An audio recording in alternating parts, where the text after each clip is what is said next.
Good morning students. Chanakya coaching academy में आपका स्वागत है। अभी तक आप लोगों ने इसमें मैथ की क्लास को अटेंड किया था। आज से हम लोग साइंस की क्लास को इसमें शामिल करने और जा रहे हैं। साइंस की क्लास को शामिल करने का उद्देश्य एकमात्र इतना रहा कि हम जब आगे कंपटीशन लेवल के एग्जाम में जब जीएस के तमाम सारे क्वेश्चंस को देखते हैं तो उनका स्टैंडर्ड क्लास 10 का रहता है, क्लास फर्स्ट ईयर का रहता है या क्लास 12 का रहता है।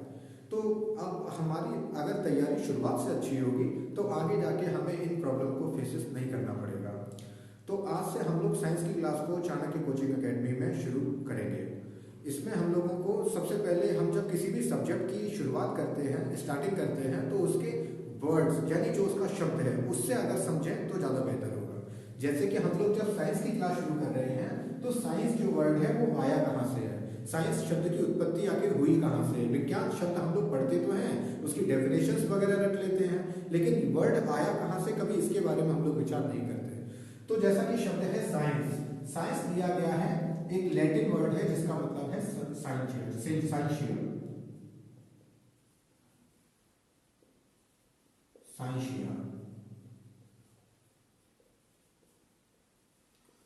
साइंशिया एक ग्रीक भाषा का शब्द है जिसका अर्थ क्या होता है, जिसका अर्थ होता है to know. To know means जानना,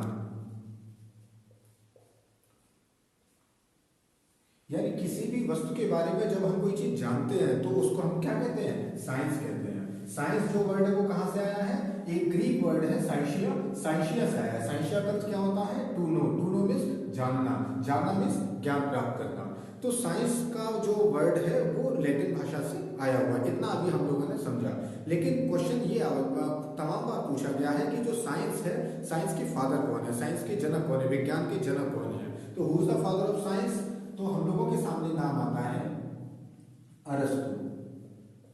अरस्तु को हम लोग कहा करते हैं एरिस्टोटल। एरिस्टोटल तो अरस्तु को साइंस का जनक यानी पितामह कहा जाता है, यानी फादर ऑफ साइंस अगर पूछा जाएगा तो हम लोग नाम लेंगे अरस्तु का। लेकिन क्या अरस्तु के विज्ञान शब्द देने से पहले विज्ञान नहीं था, विज्ञान था। ठीक उसी प्रकार जिस प्रकार भारत की खोज हुई थी 1498 में, किसने की थी, वास्को डी गामा ने। लेकिन जब वास्को डी गामा ने खोज की थी क्या उससे पहले भारत नहीं था, भारत तो था ना, उसका तो अस्तित्व था, लेकिन दुनिया के कुछ देशों से उसका परिचय नहीं था। सिर्फ सुना था कि हाँ भारत था, लेकिन व्यापारिक मार्ग उसके लिए तलाशे नहीं गए थे। लेकिन 1498 के बाद तमाम सारे जो मार्ग है वो उसके लिए खुल गए थे। ऐसे ही साइंस, साइंस शब्द जो है वो अरस्तु के देने के बाद नहीं, उससे पहले भी था, लेकिन जो कॉन्सेप्ट है वो अरस्तु ने सबसे पहले दिया था। अगर उससे पहले अगर हम बात करें, तमाम सारी खोज ऐसी हैं जो हमें ये लगता है कि हाँ, आप जब अपने सनातन धर्म की पुस्तकों को उठाकर देखेंगे तो आपको लगेगा कि हाँ बहुत सारी खोज ऐसी है जो भारत में बहुत पहले हो चुकी थी। हमने चूंकि उन चीजों को कभी पढ़ा नहीं, उनके बारे में कभी अच्छे से जाना नहीं, इसीलिए हम लोग जानते हैं कि हाँ ये बाहर से आया हुआ शब्द है, हम लोगों को इससे कोई सामना नहीं था। लेकिन जैसे कि आपने सुना होगा, आपसे अगर पूछा जाए कि सबसे पहला विमान किसने उड़ाया था, तो तुरंत हमारे सामने नाम आता है राइट ब्रदर्स का, कि जो राइट ब्रदर्स थे, अर्विले राइट और बर्विले राइट, उन्होंने सबसे पहला जो विमान है वो उड़ाया था। पहला जो हवाई जहाज है वो उन्होंने, हेलीकॉप्टर जो है वो उन्होंने उड़ाया था।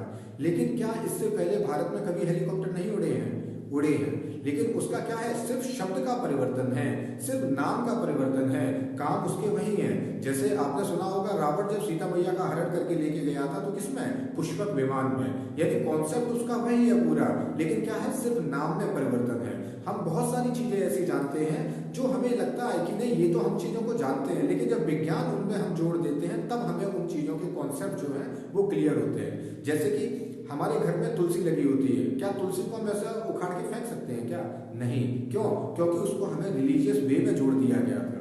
जो हमारे साधु संत थे उनको हम पूर्व काल के या पूर्व उसके हम वैज्ञानिक मान सकते हैं, क्योंकि उन्होंने बहुत सारे कॉन्सेप्ट ऐसे दिए थे जो आज हम वैज्ञानिक दृष्टिकोण से देखें तो बिल्कुल सही साबित होते हैं।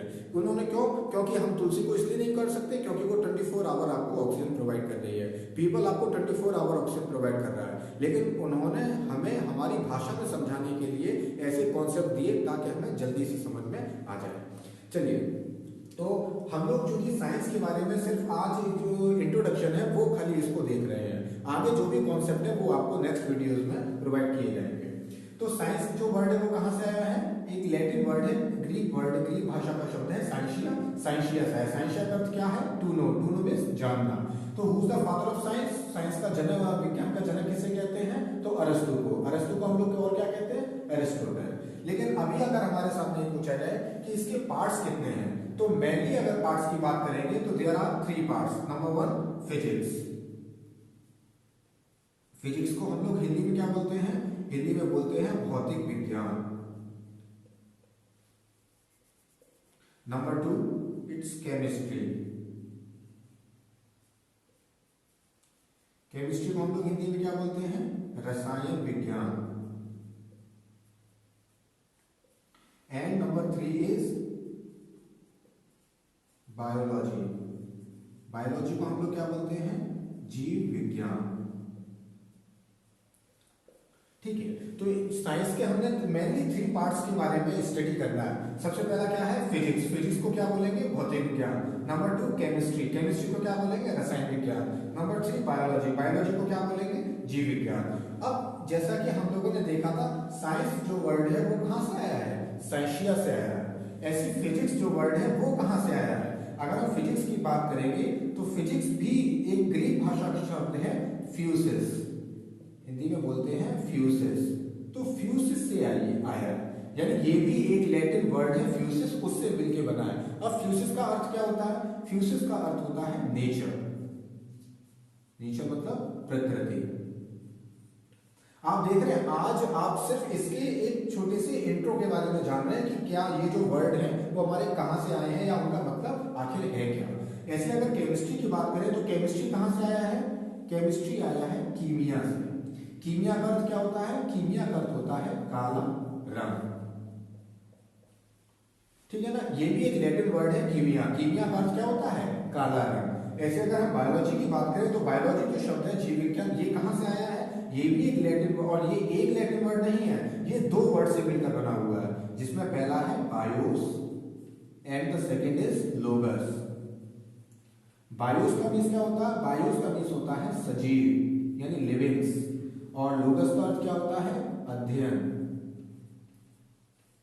यानी सजीव का अध्ययन। जब हम सजीवों का अध्ययन करते हैं तो उसको हम क्या कहते हैं? बायोलॉजी। और सजीव में मेनली हमारे कौन कौन से पार्ट्स आते हैं? सजीव में आते हैं हमारे प्लांट्स एंड एनिमल्स। अच्छा, अब एक और बात, हम लोग इसके बारे में यानी कौन सी कॉन्सेप्ट को किसमें क्लियर करेंगे उसके बारे में और जानते हैं। जैसे फिजिक्स है, फिजिक्स में हम लोगों को मोस्टली क्या पढ़ना पड़ता है? मोस्टली हम लोगों को इसमें पढ़ना पड़ता है पदार्थ के बारे में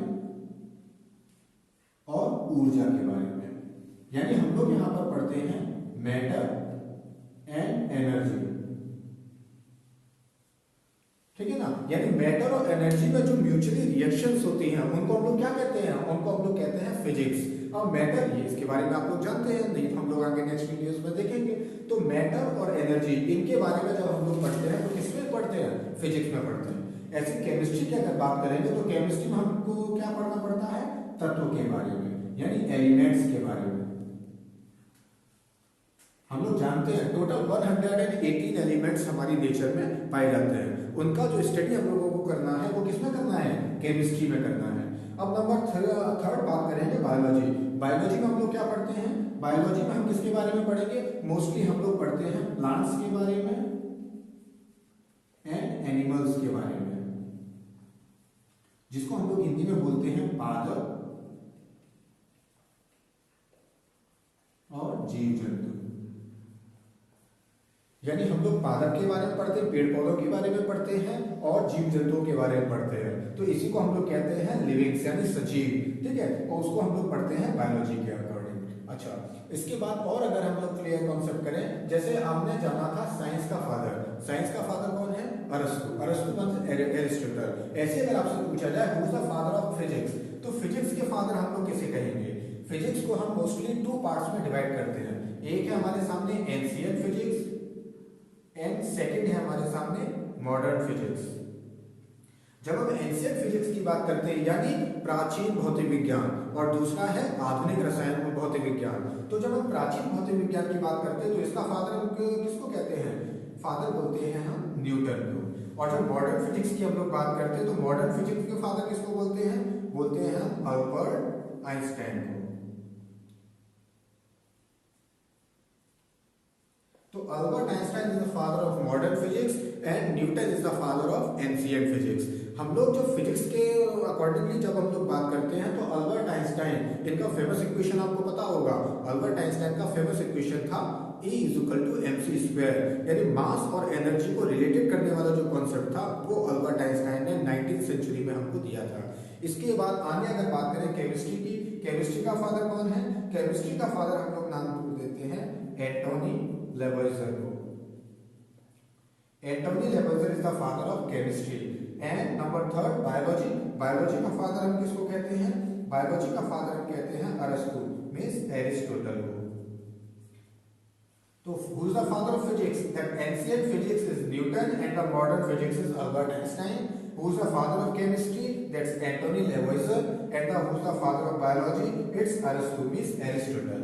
तो अभी तक हमने इस वीडियो में देखा कि जो साइंस उसका जो नॉर्मली इंट्रो है, जो हम सामान्य परिचय है वो क्या है, उसके कितने पार्ट्स हैं, किस पार्ट्स में हमें क्या पढ़ना है और इनके कौन कौन फादर है, इनके जनक कौन कौन है। आगे की जो बात है वो नेक्स्ट वीडियोस में। तब तक के लिए गुड बाय।